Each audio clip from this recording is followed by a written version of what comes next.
大家好，今天我们来做广式五仁月饼，不用买碱水和制作转化糖浆，用比较容易买到的食材做出传统的味道。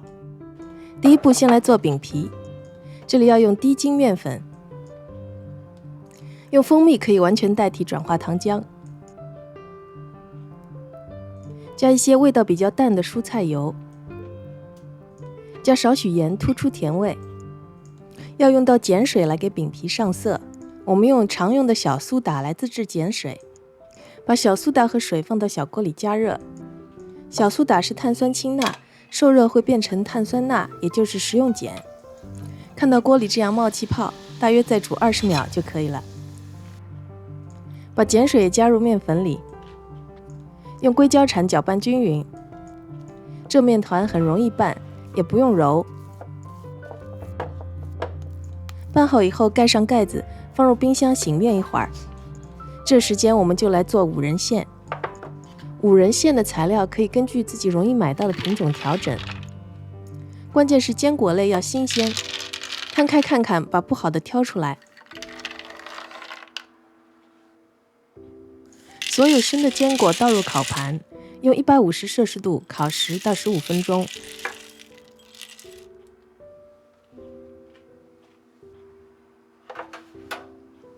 颗粒比较大的像核桃、花生、胡桃仁，拿出来切碎。切好后都倒入碗中，再加入南瓜籽、葵花籽，再加入白芝麻和黑芝麻，这两样买的是熟的，如果买的是生的，也和坚果一起烤一下。这里我用了甜杏干和椰枣代替红绿丝和糖冬瓜这些传统材料，我觉得这些比较健康，而且也更容易买到。加一些黄糖，还有少许盐，再来点桂花糖浆，还要一点蜂蜜，这样甜度应该够了。再来少许食用油，还需要些熟的糯米粉，在平底锅里用中火翻炒糯米粉，炒到粉整体微微变黄就可以离火。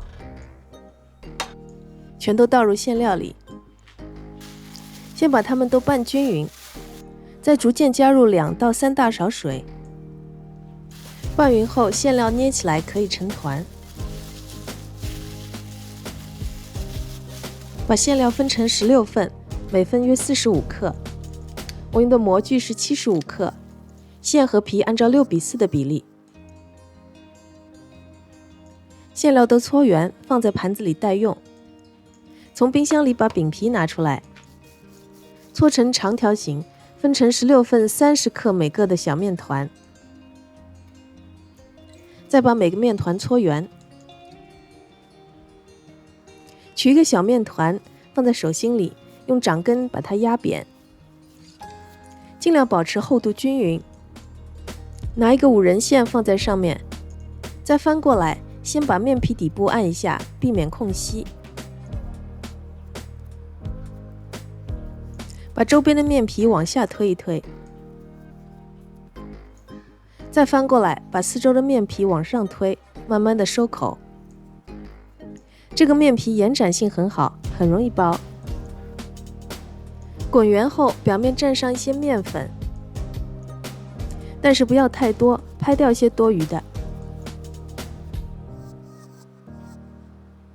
拿出模具，压出一个月饼生坯。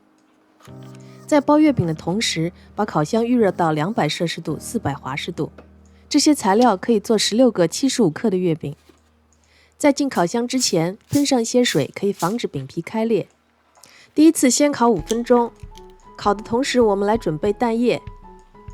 取一个蛋黄，加入1大勺水，把它搅打均匀。5分钟后取出月饼。第一次烤是为了先让它定型，这时候刷蛋液，蛋液要刷的比较薄，刷的太厚的话会让月饼的花纹不清晰。月饼的侧面也刷上一些蛋液。第二次烤是106摄氏度、325华氏度，再烤5分钟。出来以后颜色又深了一些。这时候再刷第2层蛋液，保持上个温度，再烤10分钟。内馅都是熟的，烤的是外皮的颜色，成品很漂亮，内馅也很饱满。刚烤好的月饼外皮比较硬，要放到保鲜盒里，室温放2到3天，变软了再吃。希望你也喜欢这款传统月饼，我们下次再见。